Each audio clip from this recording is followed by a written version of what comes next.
औज़ुबिल्लाहि मिनश्शैतानिर्रजीम बिस्मिल्लाहिर्रहमानिर्रहीम।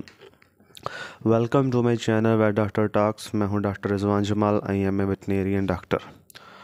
और आज हम फिर एक नए टॉपिक के साथ आपकी खिदमत में हाज़िर हुए हैं, और ये भी एक इंटरेस्टिंग और आप कह लें कि बायोटेक्नोलॉजिकली जो बेनिफिशियल प्रोसेस है, जो कि आज हम तफसील के साथ डिस्कस करेंगे। और इसके बारे में भी एक फार्मर और एक प्रैक्टिशनर को जानना बहुत ही ज़्यादा ज़रूरी होता है।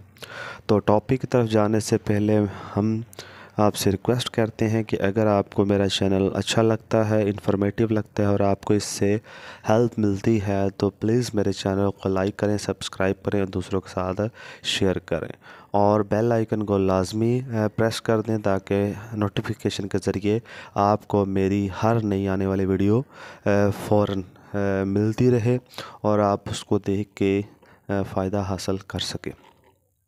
तो जो आर्टिफिशियल इंसेमिनेशन है, इसको हम उर्दू ज़बान में मसनूई तुख़मरेज़ी भी कहते हैं और पंजाबी में इसको बी रखना भी कहते हैं।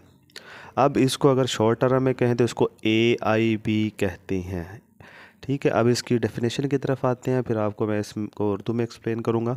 It is a technique in which semen with living sperm is collected from male and introduced into female reproductive tract at proper time with help of a instrument. ये एक ऐसी टेक्निक है जिसमें हम ज़िंदा जो स्पर्म है, जो तुख़म है, वो एक सांड से हासिल करते हैं और फिर उसको जो मादा जानवर है उसकी जो कैलोरी प्रोडक्टिव ट्रैक है उसके प्रॉपर जगह पे ख़ास मुकाम पे रख देते हैं किसी ना किसी औज़ार की मदद से। इसको हम कहते हैं आर्टिफिशियल इंसेमिनेशन। अब आर्टिफिशियल इंसेमिनेशन करने के लिए एक AI गन भी होती है, इसको कहते हैं आर्टिफिशियल इंसेमिनेटर गन। अब उसके ज़रिए हम क्या करते हैं, एक बी जो कि स्ट्रा के अंदर होता है, ये हम नेक्स्ट टॉपिक के अंदर डिस्कस करेंगे कि किस तरीके से ये जो सीमन है मेल से हम हासिल करते हैं, बी हासिल करते हैं, और किस तरीके से उनकी पैकिंग की जाती है, किस तरीके से प्रोसेसिंग की जाती है ताकि वो आगे आर्टिफिशियल इंसेमिनेशन में इस्तेमाल हो सके। तो आज का हमारा जो टॉपिक है वो सिर्फ आर्टिफिशियल इंसेमिनेशन के बारे में डिस्कस करना है, क्या होता है और इसके फ़ायदे और इसके नुकसानात क्या क्या होते हैं। अब इस प्रोसेस के अंदर हम क्या करते हैं कि जो सीमन है इसको फीमेल के स्पेसिफिक रिप्रोडक्टिव ट्रैक स्पेसिफिक जगह, जिसको हम कहते हैं यूट्रस, बच्चादानी, वहाँ पे हम रख देते हैं। फिर उसके बाद वहाँ ये चांस ज़्यादा होते हैं कि फ़ीमेल जो है वो प्रेग्नेंट हो जाए बनिस्बत कि अगर हम उसको सर्वेक्स के अंदर या वजाइना के अंदर इस सीमन को रख दें तो बहुत ही कम चांस होते हैं कि गाय जो है वो प्रेग्नेंट, गब्बन या कंसेप्ट कर जाए, ठीक, कंसेप्शन हो जाए।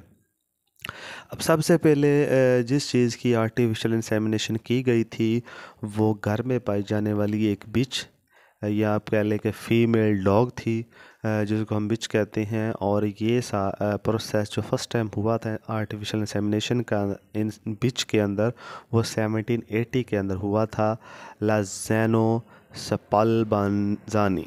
ठीक है, स्पाल्बांज़ानी जो था इसने ये पेश किया था प्रोसेस, और ये सक्सेसफुली इंसेमिनेशन हो गई थी। एक animal should be inseminate after observing heat sign, और ये नहीं है कि आर्टिफिशियल इंसेमिनेशन किसी भी वक्त कर दी जाती है। आर्टिफिशियल इंसेमिनेशन हमेशा जानवर के हीट पे आने के बाद कुछ स्पेसिफिक टाइम पे की जाती है ताकि ज़्यादा से ज़्यादा चांस हो सके कंसेप्शन के, प्रेगनेंसी के, गबन होने के। तो अब पहले हम डिस्कस करते हैं कि आर्टिफिशियल इंसेमिनेशन के क्या क्या फ़ायदे हैं, फिर हम उसके डिसएडवांटेजेस या लॉसेस की तरफ जाएंगे। आर्टिफिशियल इंसेमिनेशन के advantages: old heavy injured side can be used. अब इससे मुराद ये है कि बाज़ दफ़ा अच्छी क्वालिटी का या अच्छी जेनेटिक मटेरियल का जो सांड है वो आप कह लें कि इंजर्ड हो जाता है और उसमें ज़ख्मी हो जाता है, पाँव में चोट लगती है, तो वो नॉर्मल तौर पे फ़ीमेल के ऊपर जो है वो क्रॉस करने के लिए जंप नहीं कर पाता है। तो इस सूरत में तो अगर हम नेचुरली इंसेमिनेट करवाएं तो वो तो ज़ाया हो जाएगा। इसलिए हम क्या करते हैं, ऐसे जो अच्छी क्वालिटी के सांड होते हैं उनका हम सीमन कलेक्ट कर लेते हैं और फिर आर्टिफिशियल इंसेमिनेशन के ज़रिए उसकी नस्ल को आगे चलाते रहते हैं। इस तरीके से हम फ़ायदा हासिल कर सकते हैं। ठीक है। उसके बाद दूसरा जो है, no need of maintenance of the breeding pool.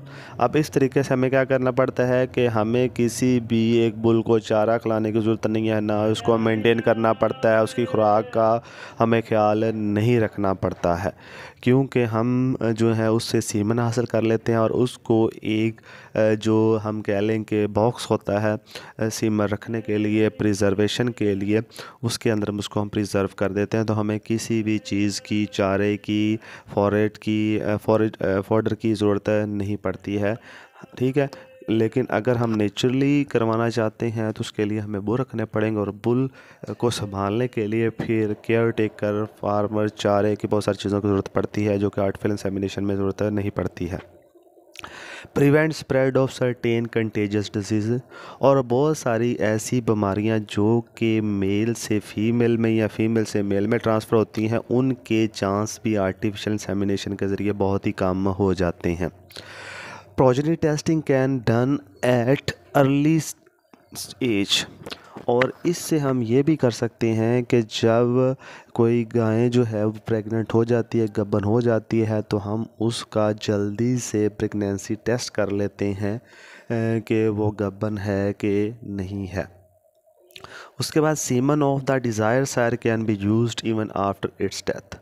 अब एक बुल जो कि अच्छी क्वालिटी का था, अच्छी जेनेटिक्स का था, उसकी अगर डेथ भी हो जाती है तो अगर हमने उससे सीमन कलेक्ट कर लिया होगा तो वो मर भी गया हो तो उसके बाद भी हम उसके सीमन को यूज़ कर सकते हैं और उसी क्वालिटी का नया बुल, नई जो कह लें कि फ़ीमेल काऊ है, गाय है, वो हासिल कर सकते हैं। Semen collected can be transfer to other areas, और फिर अगर हमें एक अच्छी क्वालिटी का सांड फ़र्ज़ कह लें किसी दूसरे मुल्क में या किसी दूसरे शहर में मिल गया है तो वो फार्मर बेचने के लिए भी तैयार नहीं है, तो हम कैसे उसी क्वालिटी का बुल अपने पास ला सकते हैं या पैदा करवा सकते हैं। तो ज़ाहिरी बात है बुल तो हम नहीं ला सकते, अगर लाना भी हुआ तो हमें लाने में बड़ी मुश्किल होगी। तो हम क्या करेंगे, उसका जो सीमन है वो कलेक्ट कर लेंगे, उसको प्रिजर्व करके अपने इलाके में आके उसकी गाय को उससे इंसेमिनेट करके बी रख के उसमें उसी क्वालिटी का हम बुल हासिल कर सकते हैं, जानवर हासिल कर सकते हैं। इस तरीके से हम सीमन को एक इलाके से दूसरे इलाके में आसानी से ट्रांसफ़र भी कर सकते हैं। Prevent injury during mating process, और जब मैटिंग होती है फीमेल और मेल की तो जंपिंग के दौरान चोटें भी लग सकती हैं मेल को, फीमेल को, तो आर्टिफिशियल इंसेमिनेशन में चोट लगने के चांस बहुत ही कम होते हैं। इंक्रीज़ रेट कंसेप्शन, और आर्टिफिशियल इंसेमिनेशन के ज़रिए बहुत ही ज़्यादा चांस हैं कि जो फीमेल है वो कंसेप्ट कर जाए, वो गब्बन हो जाए, वो प्रेग्नेंट हो जाए। बेटर फॉर रिकॉर्ड कीपिंग, और इस तरीके से हम रिकॉर्ड जो फार्मर हजरात के लिए रिकॉर्ड रखना होता है वो भी बहुत आसान हो जाता है। तो ये थे आर्टिफिशियल इंसेमिनेशन के फ़ायदे। अब आते हैं नुकसानात की तरफ, कौन कौन से एडवांटेजेस हैं। तो पहले नंबर पे ये है कि आर्टिफिशियल इंसेमिनेशन करने के लिए हमें एक बहुत ही ट्रेंड आर्टिफिशियल इंसेमिनेटर चाहिए होता है, प्रैक्टिशनर चाहिए होता है जो कि राइट टाइम पे और फुली कॉन्फिडेंस के साथ आर्टिफिशियल इंसेमिनेशन कर सके ताकि ज़्यादा से ज़्यादा पॉजिटिव रिज़ल्ट आ सके। Require more time than natural service. अब इसके लिए एक और चीज़ भी आती है कि नेचुरल जो क्रॉस होता है, जो सर्विस होती है, उसमें तो कुछ आप कह लें कि देर के अंदर ही वो क्रॉस कर लेते हैं, लेकिन इसके अंदर टेक्निक लगाई जाती है और फुल चीज़ों को ऑब्ज़र्व करने के बाद इंसेमिनेशन की जाती है, तो इसमें ज़्यादा टाइम लगता है।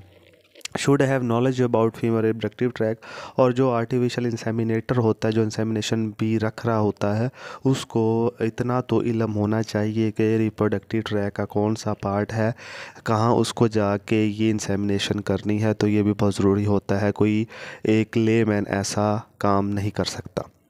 able not properly tested then many chances of transfer disease। और अगर हम एक ऐसे बुल का सीमन ले लेते हैं जिसमें कोई ना कोई बीमारी थी और उसको हम सही तरीके से डायग्नोज नहीं कर पाते, तो वो बीमारी फिर जितने भी हम उससे स्ट्रा तैयार करेंगे, सीमन तैयार करेंगे, तो हर एक फीमेल के अंदर वो बीमारी ट्रांसफ़र हो जाएगी। Proper cleaning of the instrument needed. और जो भी हम इंस्ट्रूमेंट इस्तेमाल करते हैं आर्टिफिशियल इंसेमिनेशन के लिए, तो उनको मुकम्मल तौर पे साफ़ करना, एंटीसेप्टिक करना, उनको जरासीम से पाक करना भी बहुत ही ज़्यादा ज़रूरी होता है। और सबसे जो अहम बात है कि proper judgement of the AI time. Artificial insemination का एक प्रॉपर टाइम हमें पता होना चाहिए, किस टाइम पे हमें करनी है तो ज़्यादा अच्छे रिज़ल्ट आएंगे। तो इसके लिए हम AMPM रूल इस्तेमाल करते हैं। AMPM रूल से मुराद ये है कि अगर सुबह 6 बजे गाय जो है वो हीट पे आई है, तो हमें शाम को 6 बजे उसको इंसेमिनेट कर देना चाहिए, जो कि एक बहुत ही कह लें कि पॉजिटिव रिज़ल्ट देता है। और अगर रात को कह लें कि रात के किसी वक्त 12 कह लें 1 बजे 2 बजे जितने भी PM पे वो आएगी, तो AM पे 12 घंटे के वक्फे से हमें उसको इंसेमिनेट कर देना चाहिए। ये AMPM रूल अक्सर फॉलो किया जाता है फार्म के ऊपर, ठीक है। तो ये असल में जो रूल है ये स्टैंडिंग हीट के बाद हम नोट करते हैं। ये नहीं है कि जैसे जानवर हीट पे हम नोट कर लें, नहीं। जब जानवर स्टैंडिंग हीट में आ जाता है तो उस वक्त के बाद हम 12 घंटे का AMPM रूल को फॉलो करते हैं और फिर उसके लिहाज से हम आर्टिफिशियल इंसेमिनेशन कर देते हैं। तो मैं उम्मीद करता हूँ कि आज का जो हमारा टॉपिक ऑफ डिस्कशन था वो आपको समझ आ गया होगा। इंशाल्लाह नेक्स्ट वीडियो में फिर एक नए टॉपिक के साथ हाज़िर होंगे। तो नेक्स्ट वीडियो तक के लिए मुझे इजाज़त दीजिए। अल्लाह हाफिज़।